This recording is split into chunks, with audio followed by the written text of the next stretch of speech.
Hello everyone, कैसे हैं आप सब? और आई होप कि आप सब ठीक होंगे। तो हमने पिछली वीडियो में क्या किया है कि मॉडर्न के एमसीक्यू की सीरीज हमने लॉन्च की है, ठीक है?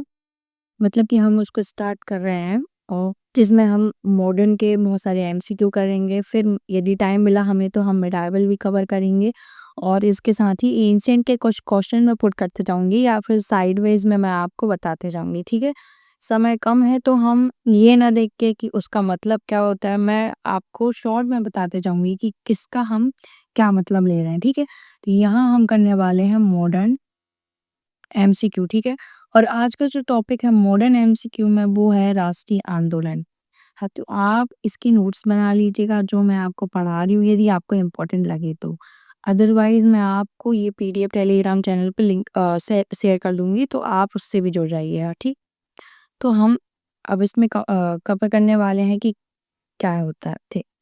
देखो, राष्ट्रीय आंदोलन सबसे पहले उसकी भूमिका, फिर कांग्रेस की स्थापना के पूर्व कौन-कौन सी संस्थाएँ थी, जिन्होंने मतलब कि कांग्रेस को एक आधार प्रदान किया है ना? पहले कौन-कौन सी थी? ऐसा नहीं है कि कांग्रेस की स्थापना 28 दिसंबर 1885 में तुरंत ही हो गई, नहीं। इससे पहले भी बहुत सारी छोटी-छोटी संस्थाएँ थी जिन्होंने इसको एक आधारशिला प्रदान की, मतलब कि इनकी भूमिका भी प्रमुख थी, है ना? फिर हम देखेंगे कि राष्ट्रीय आंदोलन जैसे कांग्रेस में उदारवादी, उग्रवादी, गांधी चरण आएगा, फिर उसको भी पढ़ेंगे हम। और फिर अधिवेशन जो हैं प्रमुख उनको देख लेंगे, या फिर अधिवेशन पहले देख लेंगे फिर गांधीवादी चरण को एक साथ लेके चलेंगे, ठीक है? ओके। अब हम देखेंगे इसकी भूमिका। देखो, भूमिका में मैंने इसमें कोटेशंस लिखी हैं, लेकिन भूमिका मैं बताती हूँ कि देखो, जैसे हमारे जो अंग्रेज हैं उनके द्वारा चलाई जा रही कुछ नीतियाँ, जैसे वित्तीय नीतियाँ या फिर धार्मिक नीतियाँ या फिर है ना भू राजस्व नीति, मतलब उनके द्वारा लिया जाने वाला कर स्थायी देखा, जैसे हम देख रहे थे कि 1793 में हम देख रहे हैं स्थायी बंदोबस्त आ गया। फिर रैयत वाली, माल वाली, मतलब माल वाली में तो देखो भाई 50%, फिर 50 से 55% इतना टैक्स था, है ना? तो हम देख रहे हैं कि उनकी आर्थिक नीतियाँ, सामाजिक नीतियाँ, धार्मिक नीतियाँ ईसाइयों द्वारा धर्मांतरण किए जा रहे हैं। जैसे कि हमने पिछले जो लेक्चर में उसमें लेक्स लोकी अधिनियम पढ़ा था, 21 नियम पढ़ा था 1850 का, जिसके तहत था कि ईसाई धर्म जो अपना लेगा तो उसको जो है दत्तक पुत्र अपनाने लिए जाएगा, ठीक है? तो ये सब उनके जो प्रहार थे वो हमारे लिए बहुत घातक सिद्ध हो रहे थे। और साथ ही जैसे कोई सैनिक में है तो वो उसको समुद्र पार करना भी पड़ेगा, है ना? और जैसे उसमें कुछ ब्राह्मण थे, कुछ जो सिख थे, कुछ मुसलमान थे, तो उनके अलग-अलग नियम हैं, उनके नियम कानून हैं, आधार हैं, है ना? धर्म में कुछ चीज़ें हैं जिनके हिसाब से उनको कुछ चीज़ें ज़बरदस्ती कराई जाती थी, तो ये चीज़ें भी थी जो कि ऐसे आंदोलन के लिए उभरी, है ना? उनके द्वारा जो शोषण की गई नीति, जैसे अकाल पड़ा तो उनके द्वारा क्या प्रतिक्रिया ना लेके टैक्स पे टैक्स लेते गए वो, है ना? तो ऐसी कुछ चीज़ें हैं जिसके कारण धीरे-धीरे पृष्ठभूमि हमारी बढ़ती गई, है ना? तो हम इसमें देखेंगे कि क्या किसने कहा है। जैसे स्वामी दयानंद सरस्वती बोलते हैं क्या, इनका एक कोटेशन है कि भारत भारतीय लोगों के लिए है पूर्व स्वराज्य की मांग। देखो, इसमें पुनर्जागरण काल, मतलब कि जो हमारी क्रांति हुई, पुनर्जागरण, धार्मिक पुनर्जागरण, जैसे कि राजा राम मोहन राय ने पहली मतलब कि इसको बढ़ाया। फिर महादेव गोविंद रानडे, केशव चंद्र, है ना, दयानंद सरस्वती, फिर स्वामी विवेकानंद। तो ऐसे ऐसे जो लोग थे, तो इनके कारण क्या, जैसे ईश्वर चंद्र विद्यासागर, इनके द्वारा भी जो है हमारे धार्मिक सुधार किए गए, धार्मिकों के आंदोलन में सुधार किए गए, जिसमें बताया गया कि देखो, जो रूढ़िवादिता है उसको अलग करो, मतलब जो चीज़ें अच्छी हैं उसको तो देखो हमारे वेदों में खुद लिखा है, तो हमें अंग्रेजों के बारे में क्या ही उनसे से कुछ सीखना है ना? तो उनके कुछ ऐसे नारे जो लोगों को मतलब सचेत करते हैं, जैसे कि भारत भारतीय के लिए है, और इन्होंने पूर्ण स्वराज के बारे में भी बोला था। तो ये क्वेश्चन में बहुत पूछ लेते हैं, ठीक है? फिर स्वामी रामतीर्थ ने क्या बोला था, मैं सरीन भारती हूँ, है ना? ये भी बहुत बड़ा इम्पोर्टेंट कोटेशन है कि स्वामी रामतीर्थ ने क्या बोला था, मैं सशरीर भारती हूँ, ठीक है? फिर राजा राम मोहन राय के प्रयास में क्या-क्या चीज़ें हुई, जैसे ये तो ट्रिक है, तपस में ब्रह्मा तोहफतुल मोहिद्दीन उन्होंने अगवा चलाया था, है ना? जिसमें वो बोलते हैं कि एक अस्त्रवादियों को तोहफ़ा, है ना? या उपहार। फिर वो मूर्ति पूजा वगैरह जैसी चीज़ों का खंडन करते हैं, है ना? संवाद कॉमेडी, मिरातुल अखबार, है ना? ब्रह्मानिकल मैगज़ीन ये सब चलाते हैं जिससे कि आंदोलन को एक रुख मिलता है। ईश्वरचंद विद्यासागर, सोम प्रकाश, मोतीलाल घोष द्वारा चलाई गई अमृत बाजार पत्रिका। तो ये जो है चीज़ें इनके कारण ही हमें राष्ट्रीयता की हमारे में अंदर भावना पनपती है, ठीक है? सॉरी थोड़ा मेरा गला ही खराब है शायद। हाँ। तो अब हम कांग्रेस की स्थापना से पूर्व जो राजनीतिक संस्था हैं, देखो जैसे कि बंगाल में हम देखेंगे प्रमुख 6 संस्थाएँ थी, बम्बई में 3 देखेंगे, मद्रास में भी 2-3 देखेंगे, है ना? तो जो संस्थाएँ थी इनके बारे में क्या सही जोड़ी सीधा मिल जाता है हमें सही जोड़ी के तौर पे या फिर उसके डायरेक्ट पूछ लेते हैं कि इसका नेतृत्व करता कौन है ना? या फिर ऐसे पूछ लेते कि इसकी स्थापना कब हुई है? तो ये 3 से 4 क्वेश्चन बहुत ही ज़्यादा इम्पोर्टेंट है। आपको मैं गारंटी से बोल रही हूँ कि आपको एग्ज़ाम में ये देखने को ही मिलेंगे। देखो नेट में तो वैसे ही इम्पोर्टेंट है, यूजीसी नेट क्या करता है डायरेक्ट इसके क्रम पूछ लेता है कि कौन-सी संस्था जो है पहले स्थापित हुई या बाद में स्थापित हुई है या फिर कौन-सी जो है पूर्व में थी, कांग्रेस की स्थापना से पूर्व प्रभावी थी या फिर वो आपको सही जोड़ी बना के दे देगा कि किसकी स्थापना कब हुई है, तो हमें सही जोड़ी भी मिलानी है। तो इस तरीके से ये पोर्शन काफ़ी इम्पोर्टेंट हो जाता है एग्ज़ाम की दृष्टि से। तो अब हम वही देखने वाले हैं कि कांग्रेस की स्थापना से पूर्व राजनीतिक संस्थाएँ कौन-कौन सी थी। तो यहाँ हम देखेंगे बंगाल में 6 थी, मुंबई में 3 थी, मद्रास में 2 थी और लंदन में भी 2। देखो थी तो ज़्यादा लेकिन प्रमुख रूप से कौन उभरी है इन्होंने जिन्होंने बहुत कुछ मतलब कि हमें आधारशिला भी प्रदान की है कांग्रेस की स्थापना से पहले की। अब हम कांग्रेस का देखेंगे वो बंगाल में देखेंगे इसमें 6 संस्थाओं की स्थापना हुई है। पहली क्या है बंगाल बंग भाषा प्रकाशक सभा इसको पहला माना जाता है बंग भाषा प्रकाशक सभा। देखो मैं जितनी बार बोल रही हूँ आपको भी बोलना है, ऐसे नहीं चुप नहीं रहना है। देखो बंग भाषा प्रकाशक सभा इसकी स्थापना कब हुई थी 1836 में सबसे पहले है ना बंग भाषा प्रकाशक सभा की स्थापना कब हुई थी 1836। ये किसने स्थापित की थी राजा राम मोहन राय के अनुयायी ने है ना। कार्य क्या था कि सरकारी जो कार्यों की समीक्षा प्रदान करना इनका ये कार्य था ठीक है। बंग भाषा प्रकाशक सभा की स्थापना कब हुई थी 1836 में। अब हम नेक्स्ट देख लेंगे लैंड होल्डर सोसाइटी ये काफ़ी इंपॉर्टेंट है इसका दूसरा नाम क्या है जमींदारी लैंड होल्डर्स जमींदारी एसोसिएशन ठीक है। तो ये कब स्थापित हुआ था इसके 2 साल बाद 1836 से 1838 में ठीक है। ओके बंग भाषा प्रकाशक सभा की स्थापना कब हुई थी 1836 में। फिर ये लैंड होल्डर सोसाइटी की स्थापना कब हुई थी 1838 में। किसने की ये भी इम्पोर्टेंट है द्वारकानाथ टैगोर। ये देखो इससे भी ज़्यादा इम्पोर्टेंट ये है कि थियोडर डिकेंस के सुझाव पर आजकल क्वेश्चन टफ बनाने के लिए इस तरीके के क्वेश्चन आ सकते हैं कि किसके सुझाव पर इन्होंने स्थापित की थी तो थियोडर डिकेंस की सुझाव पर है ना। कर क्या था इनको संगठित रूप से पहली ये जो थी राजनीतिक संस्था थी ये मोस्ट इम्पोर्टेंट है ये क्वेश्चन पूछ सकता है कि पहली ऐसी जो है राजनीतिक रूप से संगठित कौन सी थी तो वो है लैंड होल्डर सोसाइटी 1838 ठीक है। इस संस्था ने जमींदारों के लिए कार्य किया क्योंकि लैंड होल्डर्स दैट मीन जमींदार है ना और इसमें भारतीय और अंग्रेज दोनों थे। काफ़ी इम्पोर्टेंट है आपको ये नोट डाउन करनी और बंगाल में जितनी है वो तो पूरी नोट डाउन ही करनी है।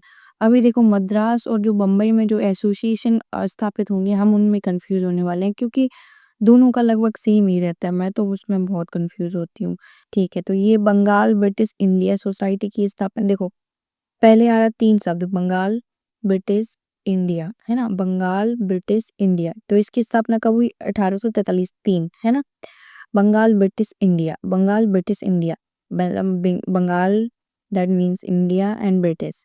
तो ये 3 शब्द हैं 1843 में हुई थी। इसके संस्थापक कौन से थे जॉर्ज थॉमसन है ना इसमें हिंदू भी थे।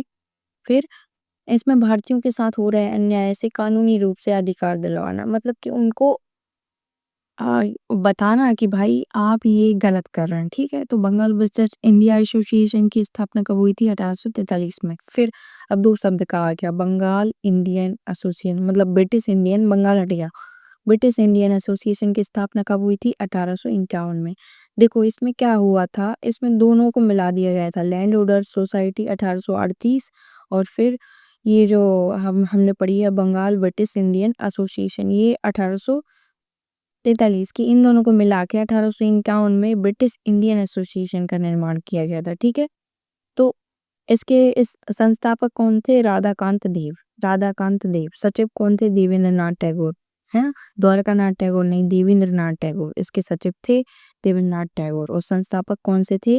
राधाकांत देव, राधाकांत देव। ठीक है, इनका कार्य क्या है? लैंड होल्डर सोसाइटी एवं बंगाल ब्रिटिश एसोसिएशन। देखो हमने ये पढ़ा ना, बंगाल ब्रिटिश इंडिया सोसाइटी और लैंड होल्डर सोसाइटी, इन दोनों को मिला के ये बनी थी कि असफलता के बाद दोनों को मिलाकर ये बनाई गई थी। ओके, ठीक है। हाँ, तो ये है इंडियन एसोसिएशन। इंडियन एसोसिएशन से पहले हमें इंडियन लीग के बारे में पढ़ना चाहिए, क्योंकि ये 75 है और इंडियन एसोसिएशन 76 है। तो इसके बाद ही उसमें विलय हो के 1876 में इंडियन एसोसिएशन का निर्माण होता है। ठीक है, तो इंडियन लीग कब स्थापित हुई थी? 1875 में। किसने की थी? शिशिर कुमार बोस। ओके, अब हमने ये 75 वाली पढ़ ली, तो अब हम आसानी से इसको पढ़ लेते हैं। क्या है? Indian association. ये कब स्थापित हुई थी? 1876 में। अब देखो इसकी डेट भी कभी कभी पूछ लेते हैं, तो 26 जुलाई 1876। जुलाई वाला एक और क्वेश्चन है मे बी, जब हम विधवा पुनर्विवाह पढ़ते हैं, है ना, उनका एक्ट जो रहता है 1855 का एक्ट रहता है, लागू कब होता है? 1856 में। वो भी शायद 26 जुलाई 1856 में ही लागू होता है। तो इंडियन एसोसिएशन की स्थापना कब हुई? 26 जुलाई 1876। संस्थापक इसके कौन है? देख लेते हैं हम। सुरेंद्रनाथ बनर्जी और फिर आनंद मोहन घोष। सुरेंद्रनाथ बनर्जी इसके अध्यक्ष थे, आनंद मोहन घोष इसके सचिव थे, और मनमोहन घोष इसके नहीं, इसके संस्थापक सुरेंद्रनाथ बनर्जी थे और अध्यक्ष कौन थे? मनमोहन घोष, है ना। तो ये पूछ लेते हैं, जैसे मैं कंफ्यूज हो गया, आप भी मत होना। संस्थापक है कौन? सुरेंद्रनाथ बनर्जी और आनंद मोहन घोष, जिसमें आनंद मोहन घोष है सचिव, और फिर अध्यक्ष किसको बनाया गया? मनमोहन घोष को। ठीक, ओके। अब हम सुरेंद्रनाथ बनर्जी के बारे में कुछ चीजें जानेंगे। पहली बात, इनकी 2 बुक हैं, अ नेशन इज मेकिंग, मतलब कि बनता हुआ राष्ट्र, इनका कोटेशन भी है कोई। ठीक है, अ नेशन इज मेकिंग।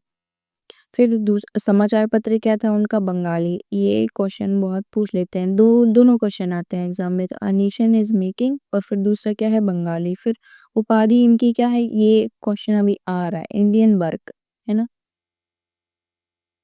इनका क्या है? Indian work. Okay, ICS exam में इन्होंने क्वालिफाई कब किया था? देखो कहीं कहीं 1868 69 भी दिया जाता है, कहीं कहीं क्या दिया जाता है? 1868 69। यहाँ पे वो देने गए थे लेकिन उनको दिया नहीं जाने दिया गया था, क्योंकि एज का कंसर्ट कर दिया था। वो नियम नहीं आ गया था कि 21 से घटा के 19 कर दी थी।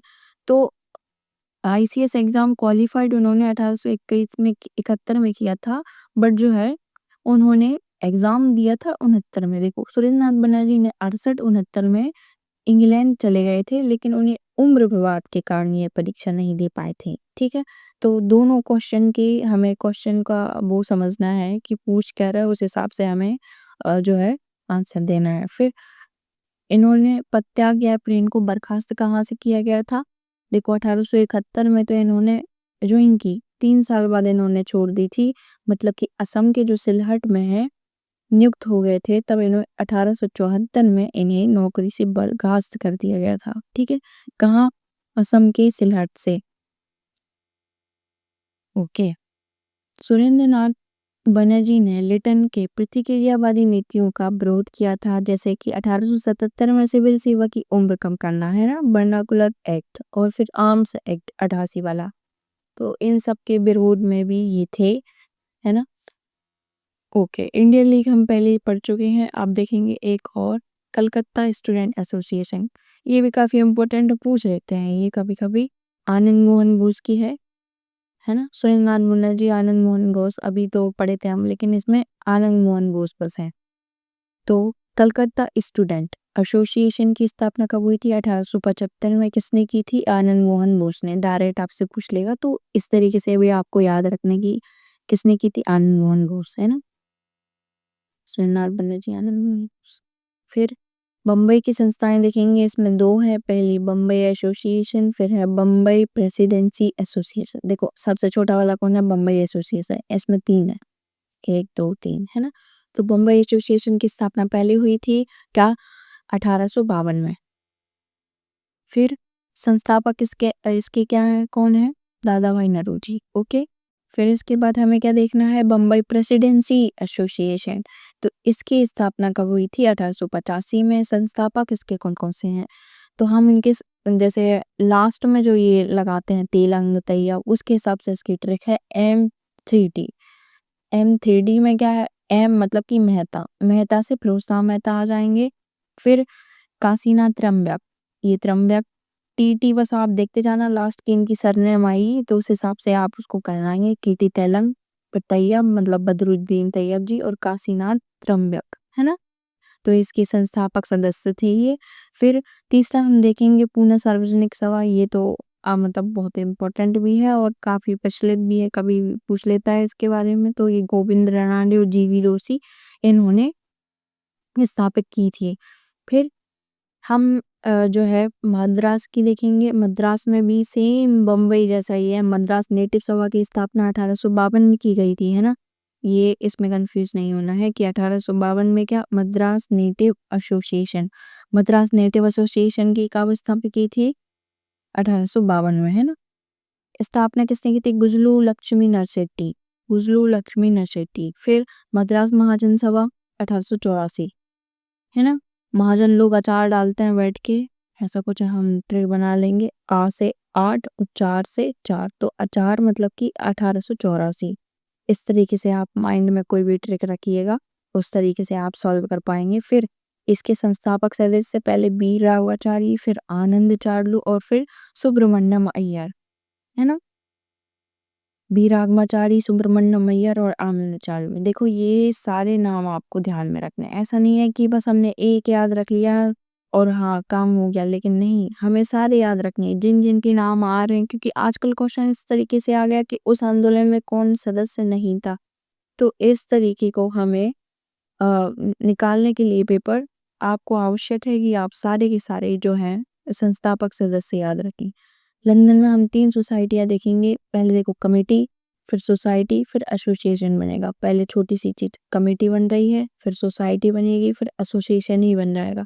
उस हिसाब से ही इसकी डेट है। लंदन इंडियन कमेटी की स्थापना 1862 पुरुषोत्तम मुदलियार ने की थी। London Indian committee, London Indian committee की स्थापना कब हुई है, 1862 में पुरुषोत्तम मुदलियार ने। फिर लंदन इंडियन सोसाइटी, सोसाइटी 1865 और एसोसिएशन 1866। किसने की है, दोनों की है दादा भाई नौरोजी ने, ठीक है। आई होप कि आपको ये समझ में आ रहा होगा। फिर कांग्रेस की स्थापना से रिलेटेड 3 जो है 2 सिद्धांत भी हम उनको देखेंगे। कांग्रेस की स्थापना का पहले अर्थ क्या होता है कि लोगों का समूह, है ना। शब्द क्या है, उत्तरी अमेरिका से कैसा लिया गया है कांग्रेस, दादा भाई नौरोजी के उस पे सलाह पे हम इसका यूनियन की जगह कांग्रेस कर देते हैं। ये तो आपने सबने पढ़ा होगा। अब इसमें हम 2 देखते हैं सिद्धांत, सेफ्टी वॉल का सिद्धांत और तड़ित चालक या प्रकाश संवाहक का सिद्धांत। देखो तड़ित चालक या प्रकाश संवाहक, प्रकाश संवाहक। सेफ्टी वॉल देखो, जैसे हम कुकर है, हम्म, ये कुकर है ना, कुकर है। कुकर में क्या है, सेफ्टी बॉल हमें लगी रहती है यहाँ पे। उसका काम क्या होता है, जैसे इसमें प्रेशर बन रहा है, कुछ चढ़ा है ना, तो अचानक से फट ना जाए वो चीज। तो उसके हिसाब से सेफ्टी बॉल अपना काम कर देती है और बता देती है कि जो है आप उसको हटा दीजिए। तो इसमें कांग्रेसियों का जो है अ, इसमें इसके पीछे उद्देश्य ये था कि जैसे लोगों में क्या है, धीरे धीरे बंगाल साइड या फिर महाराष्ट्र साइड, पंजाब साइड क्या था कि लोग उग्र हो रहे थे। जैसे 1857 की क्रांति ही देख लें, तो लोग भड़क रहे थे, संघ बना रहे थे। तो वो भड़कने से पहले ही हमें चीजें पता चल जाए, उस उद्देश्य से कांग्रेस की स्थापना की गई थी, ऐसा कहना है लाला लाजपत राय का। और फिर उन्होंने, लाला लाजपत राय ने 1916 में जो अपनी पुस्तक है यंग इंडिया, है ना, यंग इंडिया, उसके उसमें कहा गया था ये, उन्होंने अपना ये मत दिया था। फिर ये हूँ कि जीवनीकार, पहले तो ये क्वेश्चन भी आता है कि जीवनीकार कौन है, तो विलियम बेडरबर्न है ना, विलियम बेडरबर्न उनके जीवनीकार हैं। 1889 का जो कांग्रेस अधिवेशन होता है उसकी अध्यक्षता भी ये करते हैं, है ना। शायद वो 5वां अधिवेशन था, जिसमें वो इनकी अध्यक्षता करते हैं।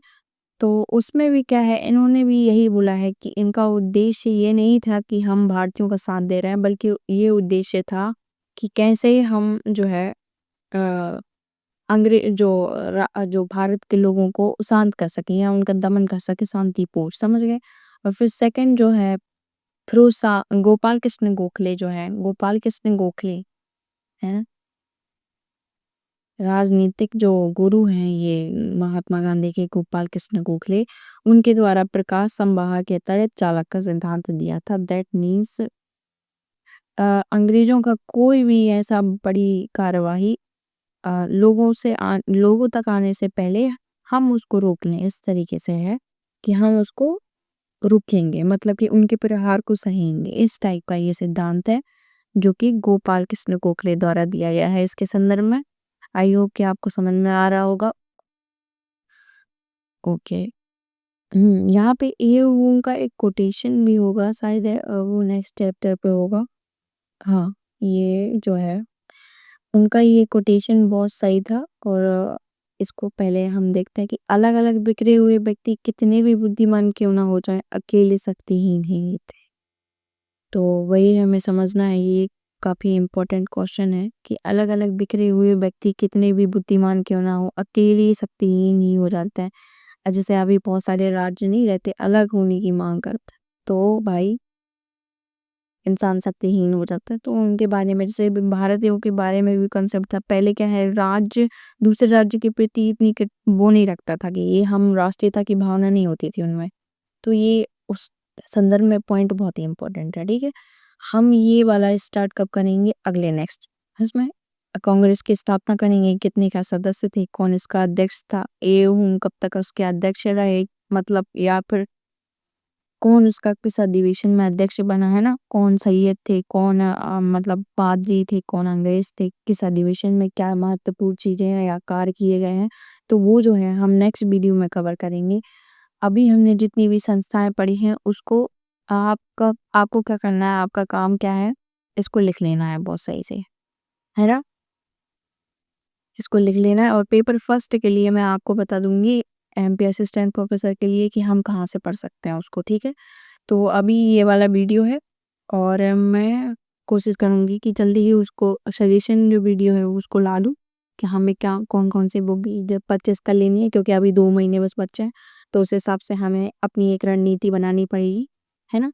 तो आई होप कि आप पढ़ते जाइए और हाँ, कंटिन्यूअस पढ़ते जाइए। यदि मैंने ये पढ़ा है तो इसके बारे में आपके पास जो भी बुक हो, ये मत देखो कि कौन ने कौन-सी बुक ले ली है। आपके पास जो भी बुक है उससे पढ़ो, है ना? बस उसी को बार-बार पढ़ो, ये है। बुक मत लो ज़्यादा, वही पढ़ो क्योंकि समय कम है और हम बुक लेते नहीं फिरेंगे, ठीक है? तो आई होप कि आपको ये सेशन समझ में आया हो, है ना? Thank you for watching guys and thank you for supporting me.